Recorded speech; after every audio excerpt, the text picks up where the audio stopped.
বৃষ্টি মাথায় নিয়ে জাতীয় স্মৃতিসৌধে শ্রদ্ধার মধ্য দিয়ে অন্তর্বর্তী সরকারের পথ চলা শুরু। ডক্টর মোহাম্মদ ইউনূসের নেতৃত্বে তারুণ্য আর অভিজ্ঞতার মিশেলে নতুন বাংলাদেশ গড়ার প্রত্যয়। সিনিয়র সিটিজেন নাগরিক সমাজ, তাদের অভিজ্ঞতা, গ্রহণযোগ্যতা এবং একই সাথে আমাদের যে তারুণ্যের শক্তি, এই উভয় মিলে আমরা বাংলাদেশ রাষ্ট্রটাকে আবার নতুন করে সাজাতে পারব। সুষ্ঠু ও নিরপেক্ষ নির্বাচন প্রদানের মাধ্যমে গণতান্ত্রিক সরকারের হাতে ক্ষমতা হস্তান্তরের মধ্যে দিয়ে আমরা এই সরকারের সময় শেষ করব। আমাদের তরুণ সমাজ আমাদের জন্য যে অপূর্ব সুযোগ এনে দিয়েছে দেশ গড়ার, এই সুযোগটা যেন আমরা কাজে লাগাতে পারি। ছাত্র আন্দোলনে প্রতিটি গুলির বিচার হবে, অন্তর্বর্তী সরকারের প্রথম ক্যাবিনেট বৈঠকের সিদ্ধান্ত। দ্রুতই খুলবে শিক্ষা প্রতিষ্ঠান। প্রত্যেকটা গুলির আমরা বিচার চাইব এবং এটা যেন আর না হয়। শিক্ষক সমাজের সাথে আলোচনা করা হবে, যত দ্রুত সম্ভব শিক্ষা প্রতিষ্ঠান খুলে দেওয়ার চেষ্টা করা হবে। দেখছিলেন প্রধান শিরোনাম। রাতের সময় সঙ্গে আছি আমি জাফর সাদিক। এবার অন্যান্য শীর্ষ সংবাদ। ছুটির দিনেও শিক্ষার্থীদের ব্যস্ততা, সড়ক থেকে ফুটপাত সব জায়গায় পরিচ্ছন্নতা অভিযান, মুছে ফেলা হচ্ছে অপ্রয়োজনীয় দেয়াল লিখন। ছাত্রদের দায়িত্বে সড়কে শৃঙ্খলা। বিএনপির সঙ্গে জাতিসংঘের আবাসিক প্রতিনিধির বৈঠক, অন্তর্বর্তী সরকারকে সহযোগিতার আশ্বাস। নেতারা বললেন, গণতন্ত্র নিয়ে উন্নয়ন সহযোগীদের আর কোনো শঙ্কা নেই। সনাতন ধর্মাবলম্বীদের বাসভবনে আগুন ও মন্দিরে হামলার প্রতিবাদে শাহবাগে বিক্ষোভ। সংখ্যালঘু কমিশন গঠন সহ 4 দফা দাবি, না মানলে কঠোর কর্মসূচির হুঁশিয়ারি। এবং চালু হলো রাজধানীর তেজগাঁও সহ দেশের বেশ কয়েকটি থানা। সহকর্মী হারানোর বেদনা নিয়ে যোগ দিলেন পুলিশ সদস্যরা। জানালেন, কমান্ড মেনেই কাজ করেছে বাহিনী।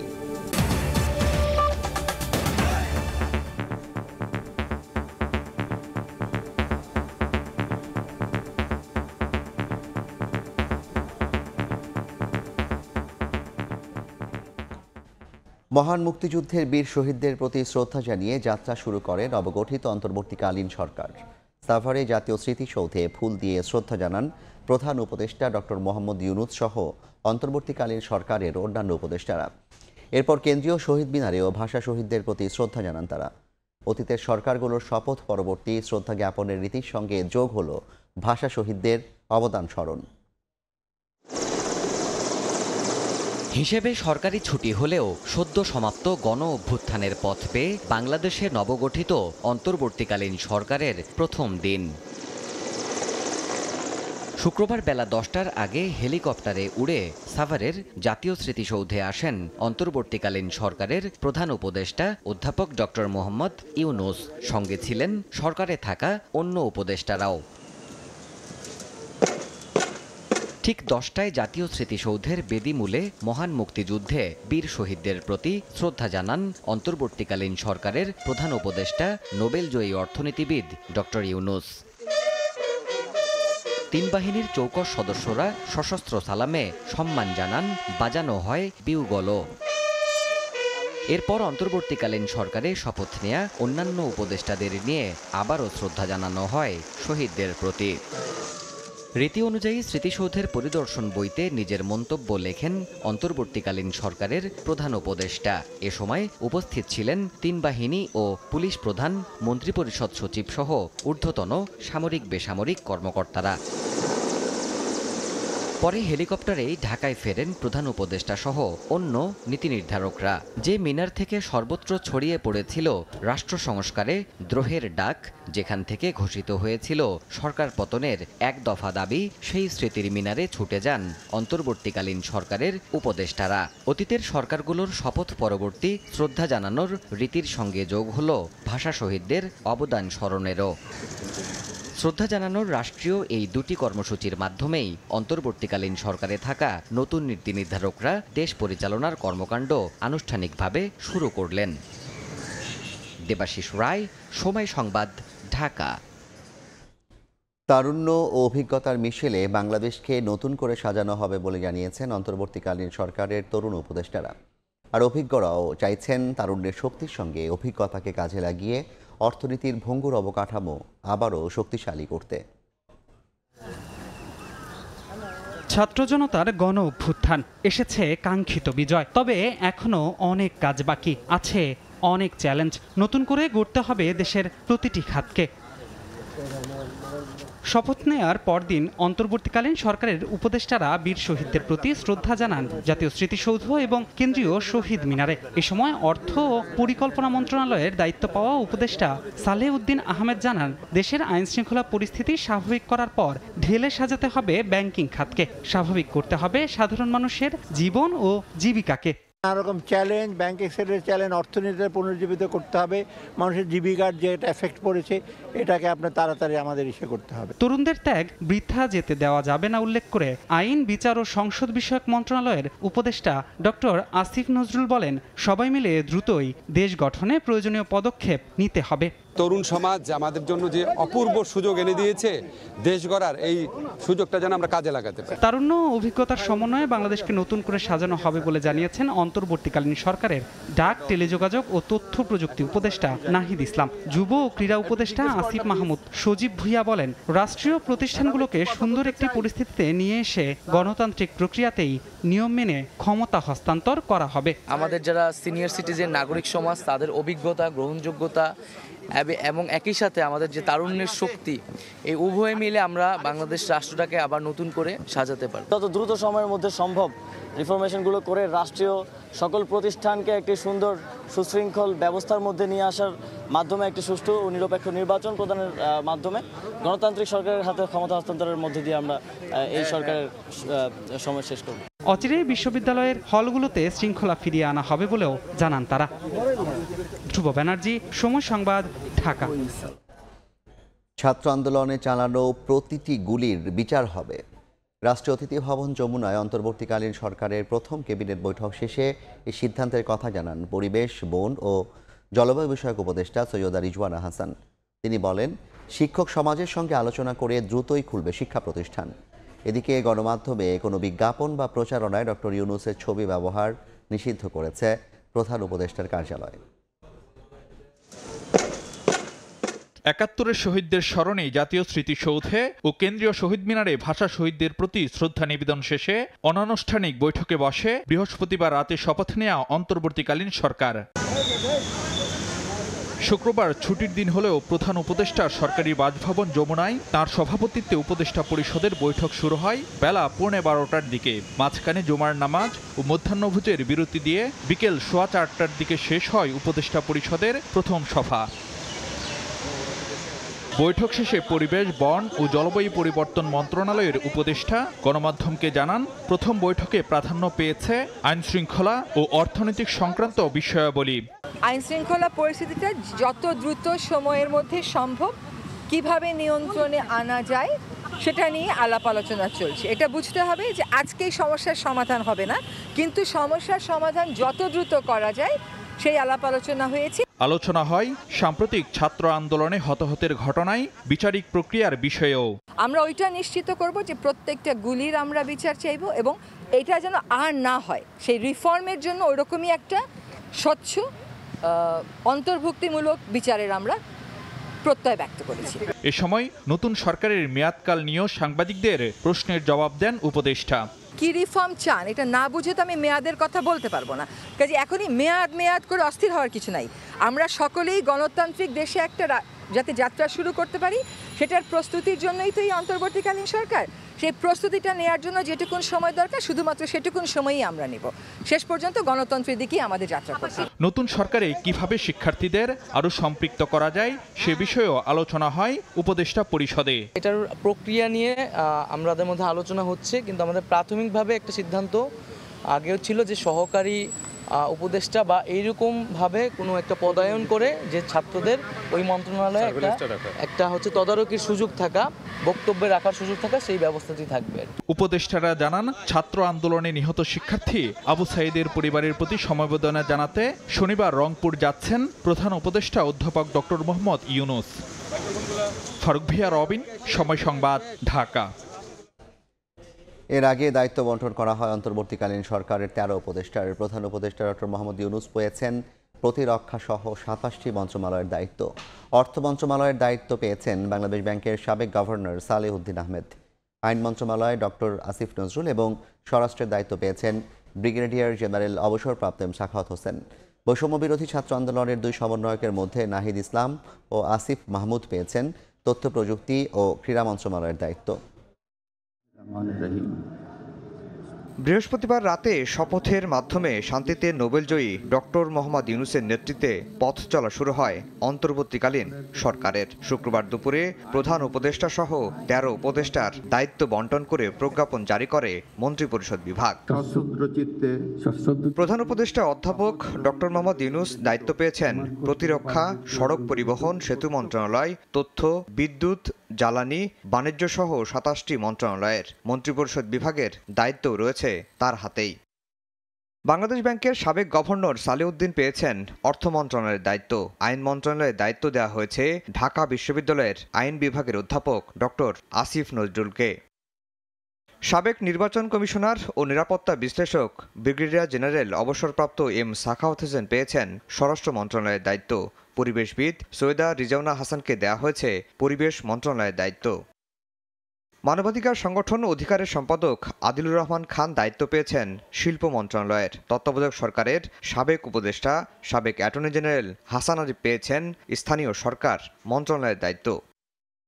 পররাষ্ট্র মন্ত্রণালয়ের দায়িত্ব পেয়েছেন মন্ত্রণালয়টির সাবেক সচিব তৌহিদ হোসেন। ফরিদ আক্তারকে দেওয়া হয়েছে মৎস্য ও প্রাণী সম্পদ মন্ত্রণালয়।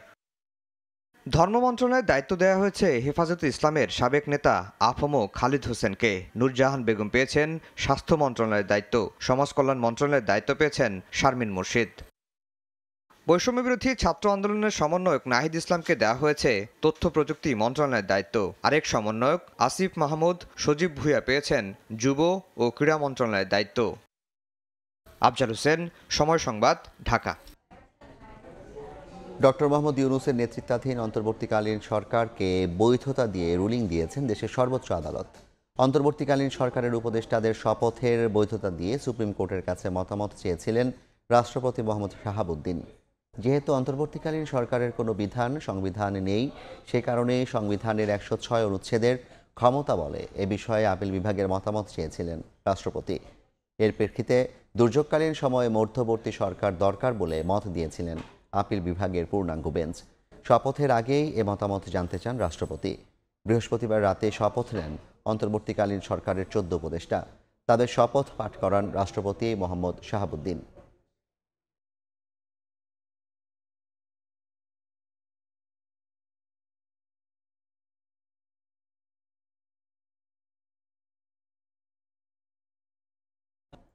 অন্তর্বর্তীকালীন সরকারকে সব ধরনের সহযোগিতার আশ্বাস দিয়েছে জাতিসংঘ। এই জন্য বিভিন্ন রাজনৈতিক দল ও সুশীল সমাজের সঙ্গে কথা বলছে সংস্থাটি। সকালে বিএনপির একটি প্রতিনিধি দলের সঙ্গে বৈঠক শেষে জাতিসংঘের আবাসিক প্রতিনিধি গোয়েন লুইস তথ্য জানান। এদিকে বিএনপির স্থায়ী কমিটির সদস্য আমির খসরু মাহমুদ চৌধুরী বলেছেন, বাংলাদেশের মানবাধিকার ও গণতন্ত্র নিয়ে উন্নয়ন সহযোগীদের শঙ্কা কেটে গেছে।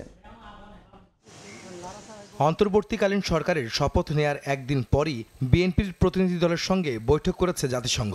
শুক্রবার সকাল 11:30টার দিকে বিএনপি চেয়ারপারসনের গুলশান কার্যালয়ে আসেন ঢাকায় নিযুক্ত জাতিসংঘের আবাসিক সমন্বয়কারী গোয়েন লুইস।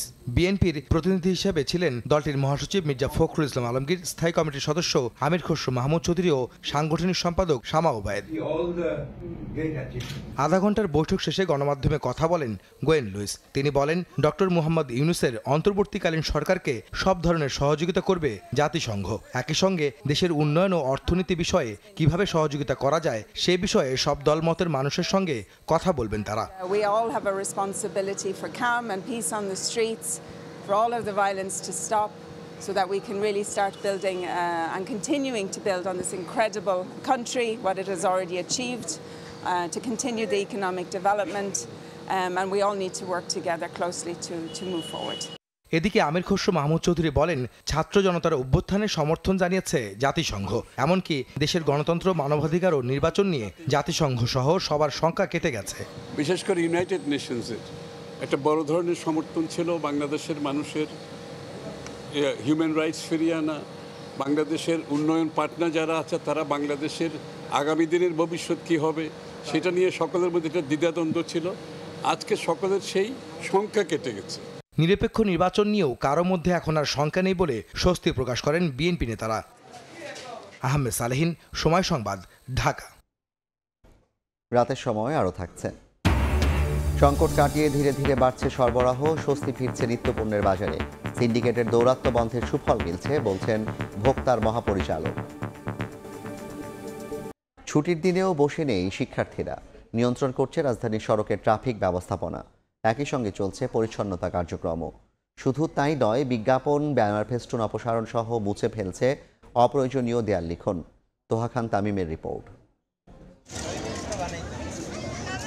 নোংরা আর অপরিচ্ছন্নতার বিপরীতে শুভ্রতার ছোঁয়া। একই সঙ্গে চলছে রংতুলির আঁচড়ে নানা রকম কথন লেখা। কোথাও স্থান পেয়েছে দেশের মানচিত্র, কোথাও আবার লাল সবুজের প্রিয় পতাকা। বাদ যায়নি আন্দোলনে হারিয়ে যাওয়া সেই মুগ্ধর গল্প।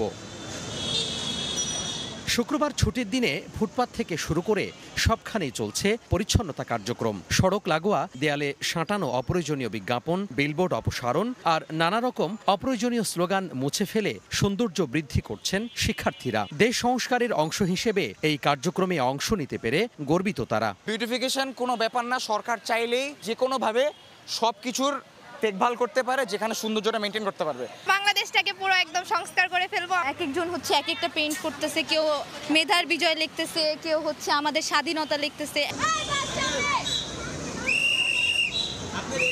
এদিকে রাজধানীর বিভিন্ন সড়ক দখল করে দাঁড়িয়ে থাকা গণপরিবহনগুলো শৃঙ্খলার মধ্যে আনতে কাজ করছেন শিক্ষার্থীরা। জোর দবস্তি নয়, সচেতনতা বৃদ্ধি তাদের একমাত্র লক্ষ্য। চেষ্টা করছি যে যাতে পুলিশ আবার ব্যাক করলো তারা যাতে তাদের কাজটা ঠিকমতো করতে পারে। আমরা যেটা করছি তাদের কাছে হয়তো একটু রিকোয়েস্ট করছি, আমরা তাদেরকে বোঝানোর চেষ্টা করছি যে দেখেন, দেশটা আমরা যেহেতু নতুনভাবে হয়তো স্বাধীন করেছি বা সংস্কারের দায়িত্ব নিয়েছি, তো এটা আমাদেরই দায়িত্ব এটাকে আবার ঠিক করে আনার। জনগণ অনেক ভালোভাবে আমাদের কোঅপারেট করছে। শিক্ষার্থীরা জানিয়েছেন ট্রাফিক বিভাগের কার্যক্রম শুরু হওয়ার আগ পর্যন্ত এ কর্মসূচি চলমান থাকবে। তোহা খান তামিম, সময় সংবাদ, ঢাকা। বৈষম্য বিরোধী ছাত্র আন্দোলনে শহীদদের স্মরণে দেশের বিভিন্ন স্থানে মোমবাতি প্রজ্বলন করেছেন শিক্ষার্থীরা। সন্ধ্যায় ময়মনসিংহ নগরীর সার্কিট হাউস মাঠে এ মোমবাতি প্রজ্বলন কর্মসূচির আয়োজন করা হয়। এতে বৈষম্য বিরোধী আন্দোলনে অংশ নেয়া হাজারো শিক্ষার্থী সহ নানা শ্রেণী পেশার মানুষ অংশ নেন। কর্মসূচিতে আন্দোলনে শহীদদের প্রতি শোক প্রকাশ করে 1 মিনিট নীরবতা পালন করা হয়। এদিকে খুলনা নগরীর শহীদ হাদিস পার্কের শহীদ মিনার বেদিতে শত শত মোমবাতি প্রজ্বলন করে শহীদদের স্মরণ করা হয়। পট পরিবর্তনের পর সারা দেশে হামলা ভাঙচুরের ঘটনারও নিন্দা জানানো হয়। এছাড়া যশোরেও মোমবাতি প্রজ্বলন করা হয়।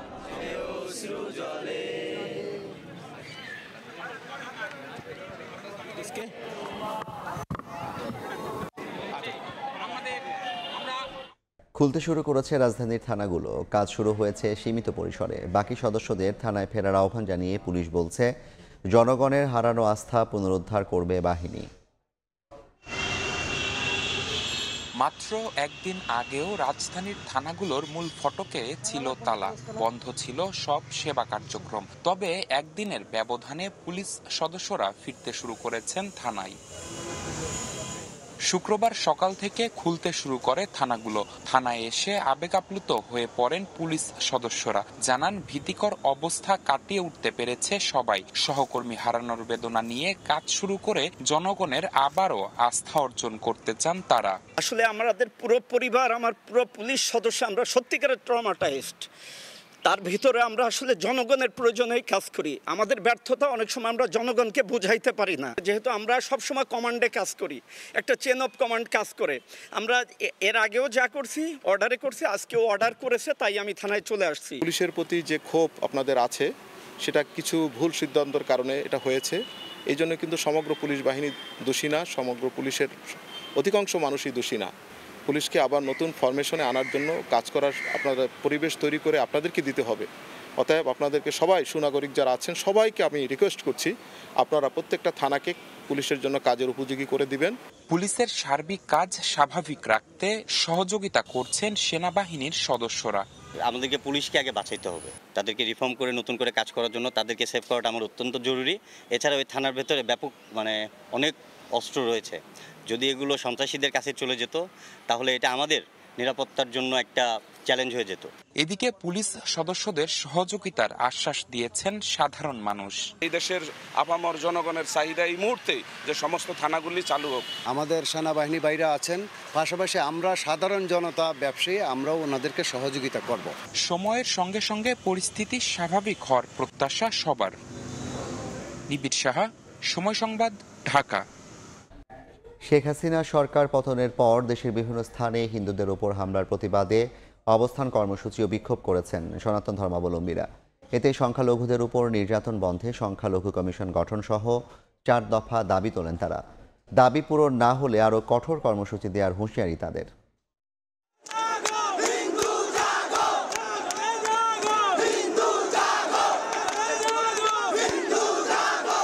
কোটা আন্দোলন, এরপর স্বৈরাচারী সরকারের পতনের 1 দফা দাবির সফল আন্দোলনের পর আবারও উত্তাল শাহবাগ।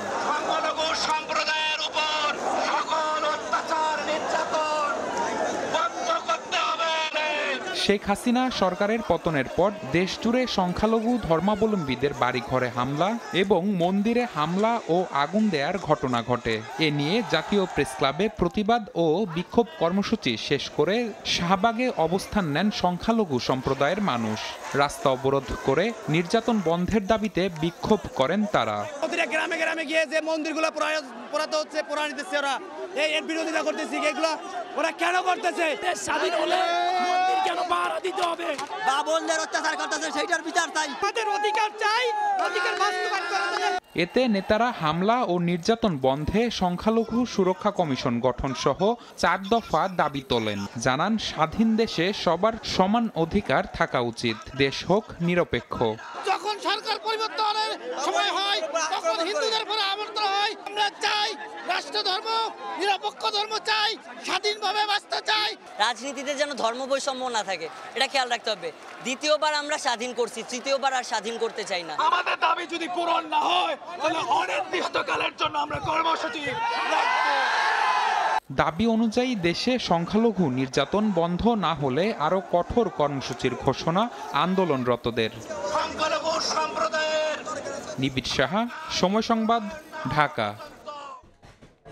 যাদের ত্যাগে বিজয় অর্জিত হয়েছে তাদের দায়িত্ব এখন থেকে ছাত্র সমাজ ও অন্তর্বর্তীকালীন সরকারের। দুপুরে ঢাকা মেডিকেল কলেজ হাসপাতালে আন্দোলনে আহতদের দেখতে গিয়ে একথা জানান বৈষম্য বিরোধী ছাত্র আন্দোলনের কয়েকজন সমন্বয়ক। বিজয় অর্জন করতে গিয়ে যারা নিহত ও আহত হয়েছেন তাদের তালিকা তৈরির কাজ চলছে বলেও জানান তারা। যাদের আমরা এতদিন যতটুকু খোঁজ নেওয়া প্রয়োজন ছিল আমরা নিতে পারিনি, আজ থেকে সে ভাইদের দায়িত্ব আমরা নিচ্ছি। সে ভাইদের দায়িত্ব এই রাষ্ট্র নিবে। আমরা ছোট্ট করে টিম ভাগ করে দিব, ওই টিমগুলো নিজেদের দায়িত্বে তাদেরকে ওয়ার্ড হসপিটাল ভাগ করে দেওয়া হবে, তারা যাবে এবং ওই যে লিস্টটি সেই লিস্টটি করা হবে। অর্থাৎ আমরা আমাদের কাজও করতে চাই, আবার ওখানে যারা রয়েছে আমাদের ভাইয়েরা বোনেরা তাদের যেন কোনো অসুবিধা না হয়, হসপিটালের জন্য পরিস্থিতি খারাপ না হয় সেটিও আমাদের লক্ষ্য রাখতে হবে।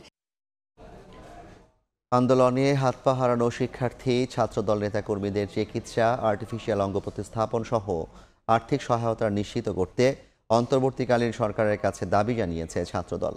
বিকেলে রাজধানীর পঙ্গু হাসপাতালে আন্দোলনে আহত নেতাকর্মীদের দেখতে গিয়ে একথা জানান বিএনপির ছাত্র সম্পাদক রাকিবুল ইসলাম বকুল। ছাত্রদলের কেউ যদি দখল, লুটপাট, চাঁদাবাজি ও সহিংসতায় জড়ায় তাহলে দল থেকে বহিষ্কারের হুঁশিয়ারিও দেন তিনি।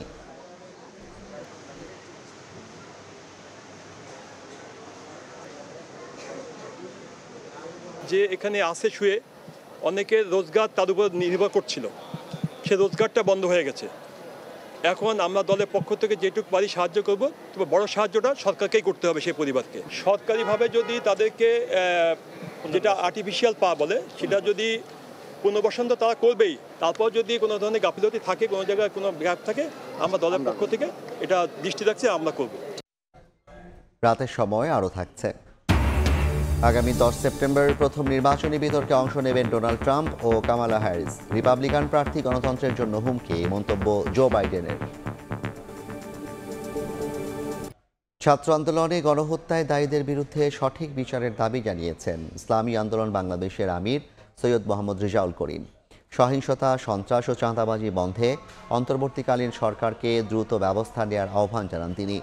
জাতীয় মসজিদ বাইতুল মোকাররমের সামনে গণসমাবেশ থেকে যে কোনো সাম্প্রদায়িক উস্কানি রুখে দেওয়া সহ সাধারণ শিক্ষার্থীদের দ্রুত সময়ে পড়ার টেবিলে ফেরার আহ্বান জানানো হয়। অচিরেই দোষীদের বিচারের ব্যবস্থা করে দেশের মানুষের পাচার হয়ে যাওয়া টাকা ফিরিয়ে আনার ব্যবস্থা করার দাবি জানান সৈয়দ মোহাম্মদ রেজাউল করিম।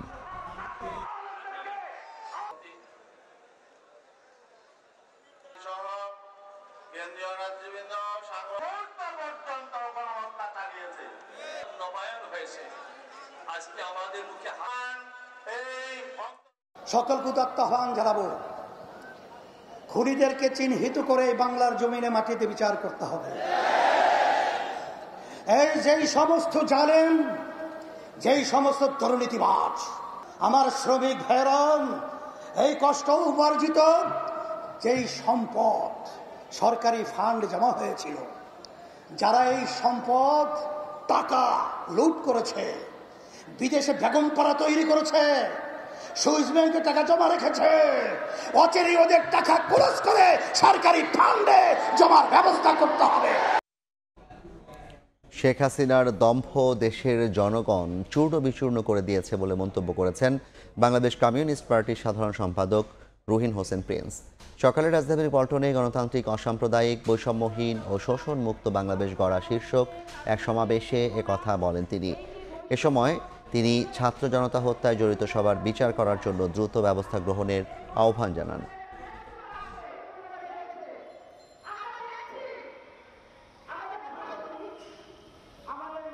বাংলার ছাত্র যুবক জনগণ গণজঙ্গলের মধ্য দিয়ে ওই দম্ভকে চূর্ণ বিচূর্ণ করে দিয়েছে। লুটের টাকা বিদেশে পাচার হয়ে গেছে, ব্যাংক ফোকলা হয়ে গেছে।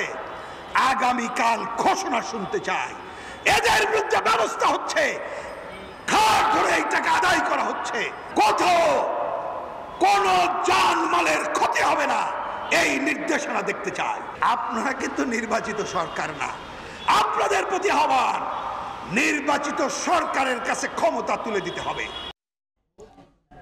বিডিআর বিদ্রোহের ঘটনায় চাকরিচ্যুতদের অধিকতর তদন্ত করে ফের চাকরিতে পুনর্বহাল এবং কারাবন্দীদের মুক্তির দাবিতে মানববন্ধন করেছেন তাদের পরিবার পরিজনরা।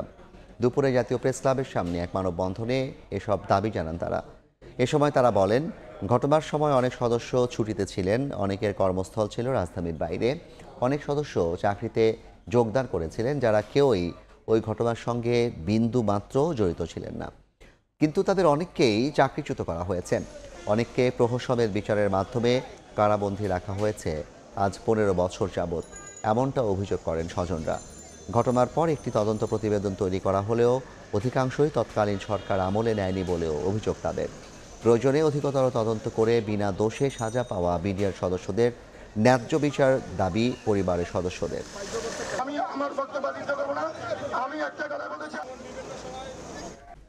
সাংবাদিক হত্যার বিচার, আক্রান্ত গণমাধ্যমের ক্ষতিপূরণ ও গণমাধ্যমকে লেজুর ভিত্তিক রাজনীতির হাতিয়ার মুক্ত করা সহ 13 দফা দাবি জানিয়েছেন সাংবাদিকরা।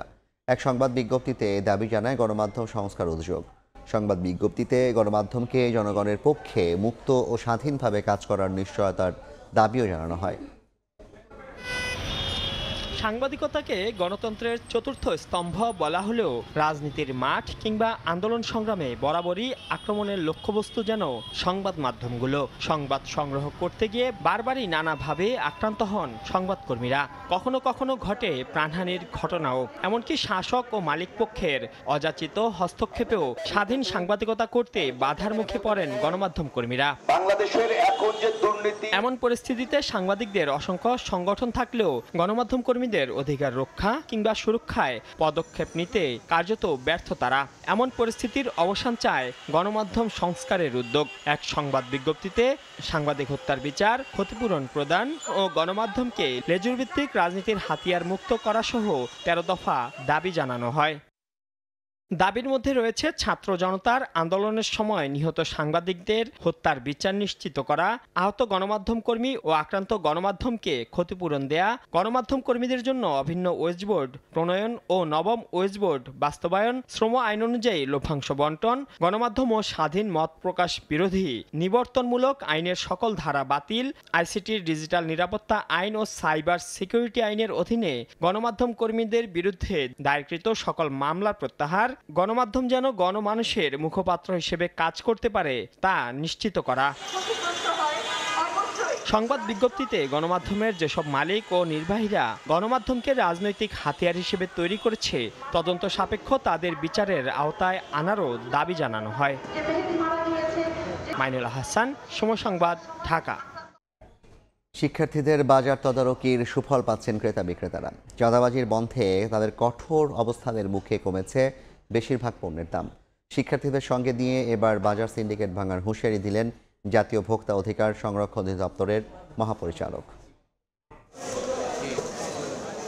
ক্রেতা বিক্রেতা পণ্যের সরবরাহ সবকিছু আগের মতোই আছে রাজধানীর কারওয়ান বাজারে। শুধু নতুনভাবে যোগ হয়েছে চাঁদাবাজির চাপমুক্ত স্বস্তির পরিবেশ। কারণ এবার বাজার কাঠামো সংস্কারে শুরু হয়েছে এক নতুন আন্দোলন, যার নেতৃত্ব দিচ্ছেন রাজনৈতিক ক্রান্তিকাল উত্তরণে এগিয়ে আসা সেই বৈষম্য বিরোধী শিক্ষার্থীরা। শুক্রবার সকাল থেকে বিভিন্ন বাজারে দেখা মিলেছে তাদের সরব উপস্থিতি, যারা বন্ধ করতে চান পরিবহন সহ সব ধরনের চাঁদাবাজি। আমরা সাধ্যমতো চেষ্টা করব যাতে দ্রুত সম্ভব যেন সমস্যাগুলো আমরা সমাধান করতে পারি। ভোক্তাদের তেমন কোনো অভিযোগ আপাতত পাচ্ছি না যে দাম বেশি, খুব বেশি এরকমটাও না। চাঁদাবাজির বিরুদ্ধে দেশব্যাপী শিক্ষার্থীদের শক্ত অবস্থানের প্রভাবও পড়েছে বাজারে। সাপ্তাহিক ছুটির দিনে তাই ক্রেতারা জানালেন বেশিরভাগ দরকারি পণ্য তুলনামূলক কম দামে কিনতে পারার স্বস্তির কথা। বাজারে দাম কিছুটা হলেও কমছে, আশা করা যায় আস্তে আস্তে পুরোপুরি হয়তো নিয়ন্ত্রণে আসতে পারে। আজকে আমি কিনছি 2 কেজির উপরে মাছ 380 টাকা দিয়ে, সেহেতু অনেক কমই। এভাবে চলতে পারলে পণ্যমূল্য আরো কমবে এমন প্রত্যাশার কথা জানালেন বিক্রেতারাও। যদিও এখনো দাম কমতির কোনো আভাস মেলেনি চড়ে থাকা চালের বাজারে। চালের দামটা এখনো কমে না, চিনির দামটা কমছে, 2 দিনে 5 টাকা কমছে কেজিতে, আটার দাম কমছে 5-7 টাকা কেজিতে, মসুর ডালের দামও স্থিতিশীল আছে, তেলের সরবরাহ বাড়ছে আগের তুলনায়। রুই মাছ কাতল মাছ ছিল 500, 550, 450, এখন আছে 400, 450। এদিন রাজধানীর শান্তিনগর বাজার তদারকি শেষে জাতীয় ভোক্তা অধিকার সংরক্ষণ অধিদপ্তরের মহাপরিচালক জানান, বৈষম্য বিরোধী শিক্ষার্থীদের সঙ্গে নিয়ে সিন্ডিকেট ভেঙে বাজারে স্বস্তি ফেরানোর স্বপ্ন বাস্তবায়ন করতে চায় সংস্থাটি। আমাদের ছাত্ররা এখন এগিয়ে আসছে, তারা আমাদের বাজার মনিটরিং ও সম্পৃক্ত হতে চায়। সিন্ডিকেটের কথা বলা হয়, সিন্ডিকেট এই শব্দটা গত 3 বছরে যতবার উচ্চারিত হয়েছে, হ্যাঁ আমরা ওটি ভাঙতে পারিনি, এটি আমাদের ব্যর্থতা, কিন্তু এখন সময় আসছে এই শক্তি নিয়ে আমরা ওটা ভেঙে দিতে চাই। স্বস্তি ফেরা রাজধানীর বাজারের বিক্রেতারা জানান, প্রতি কেজি ব্রয়লার মুরগি বিক্রি হচ্ছে 170 টাকায়, আর 145 টাকায় নেমেছে ডিমের ডজন। ফরহাদুর রহমান, সময় সংবাদ, ঢাকা। পদত্যাগ করেছেন বাংলাদেশ ব্যাংকের গভর্নর আব্দুর রউফ তালুকদার। দুপুরে ব্যক্তিগত কারণ দেখিয়ে অর্থ মন্ত্রণালয়ের আর্থিক প্রতিষ্ঠান বিভাগের সচিবের কাছে পদত্যাগপত্র পাঠিয়েছেন তিনি। আর্থিক প্রতিষ্ঠান বিভাগ সূত্রে তথ্য জানা গেছে। এর আগে আওয়ামী লীগ সরকার পতনের একদিন পরই দুর্নীতি বিরোধী স্লোগানে ফুঁসে ওঠেন বাংলাদেশ ব্যাংকের বিভিন্ন শ্রেণীর কর্মকর্তারা। যুক্তরাষ্ট্রের প্রেসিডেন্ট নির্বাচন সামনে রেখে আগামী 10 সেপ্টেম্বর প্রথম নির্বাচনী বিতর্কে অংশ নেবেন ডোনাল্ড ট্রাম্প ও কামালা হ্যারিস। একই সঙ্গে ডেমোক্র্যাট প্রার্থীকে আরও 2টি বিতর্কে অংশ নিতে চ্যালেঞ্জ ছুড়ে দিয়েছেন রিপাবলিকান প্রার্থী। এদিকে ট্রাম্প গণতন্ত্রের জন্য হুমকি বলে মন্তব্য করেছেন মার্কিন প্রেসিডেন্ট জো বাইডেন।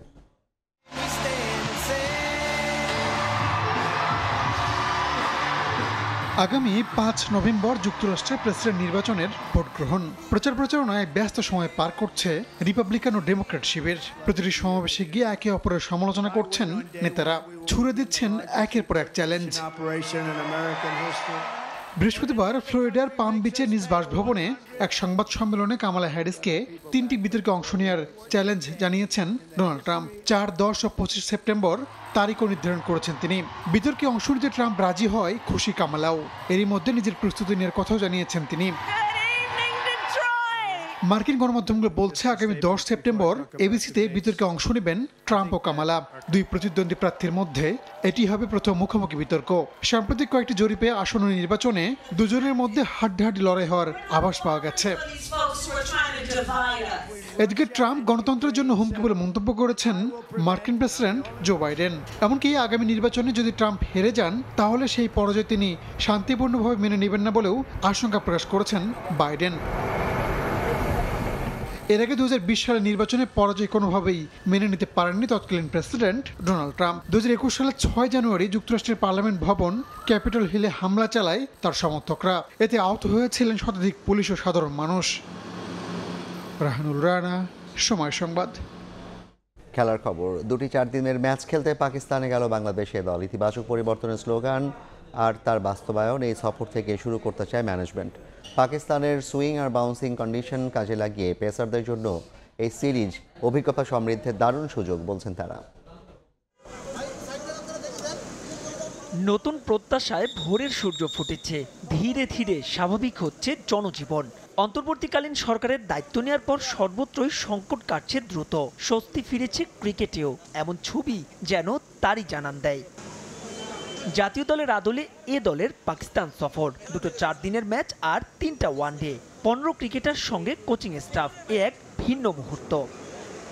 তবে গেল কদিন যা কিছু হয়েছে তার প্রভাব কিছুটা হলেও পড়েছে ক্রিকেটারদের মানসিকতায়। তবুও মাঠের ক্রিকেটে মনোযোগের পুরোটা দেওয়ার প্রত্যয়। আমি শিওর যে আমাদের পলিটিক্যালি কোনো আসলে ইম্প্যাক্ট পড়ে না সাধারণত ক্রিকেটের মধ্যে, বিকজ ক্রিকেট কিন্তু ক্রিকেটের গতিতে এগিয়ে যায়। এ দলের হয়ে দুটো 4 দিনের ম্যাচ খেলবেন দুই সিনিয়র ক্যাম্পেইনার মুশফিক, মুমিনুল। খুবই বড় অপরচুনিটি বাংলাদেশ টিমের জন্য, এবং সবথেকে বড় ব্যাপার হচ্ছে যেখানে ন্যাশনাল টিম খেলতে যাবে সেখানে আমাদের এ টিম আগে যাচ্ছে। ঐতিহাসিকভাবে পাকিস্তানের উইকেট পেসারদের জন্য যেন স্বর্গরাজ্য। রুয়েল, রেজাউর রহমান রাজা, তানজিম সাকিব, হাসানদের জন্য নিজেদের অভিজ্ঞতা সমৃদ্ধের দারুণ এক সুযোগ। পাকিস্তানের উইকেট সবসময় পেসারদেরকে একটা বাড়তি সহযোগিতা দিয়ে থাকে, এবং সেই জায়গাটা আমার মনে হয় তাদের জন্য একটা গ্রেট অপরচুনিটি টু ন্যাশনাল টিমের আপনার যারা আছে এবং ন্যাশনাল টিমের বাইরে যারা আছে তারা যারা প্রেশারটা ক্রিয়েট করতে পারে। আমার মনে হয় যে এই প্লেয়ারদের জন্য বেশ সুযোগ, মানে ছেলেদের জন্য যারা নিজেদেরকে ইন্টারন্যাশনালি তৈরি করতে পারবে। শনিবার ইসলামাবাদ পৌঁছে পরদিনই অনুশীলন শুরু করবে বাংলাদেশ দল। 2 ম্যাচ সিরিজের প্রথম 4 দিনের ম্যাচ মঙ্গলবার, ওয়ানডে সিরিজ শুরু 26 আগস্ট থেকে। মাহবুব রিমন, সময় সংবাদ, ঢাকা। এ পর্যায়ের শীর্ষ সংবাদগুলো জানিয়ে দিচ্ছি আরেকবার।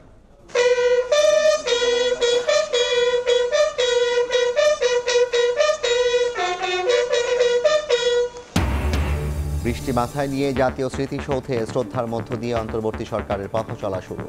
ডক্টর মোহাম্মদ ইউনূসের নেতৃত্বে নতুন বাংলাদেশ গড়ার প্রত্যয়।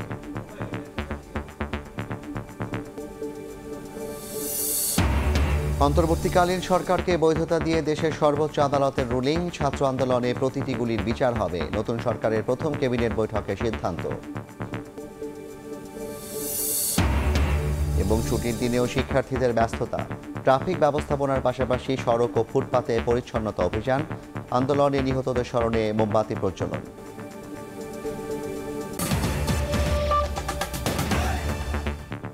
এই ছিল রাতের সময়, সঙ্গে থাকুন সময়।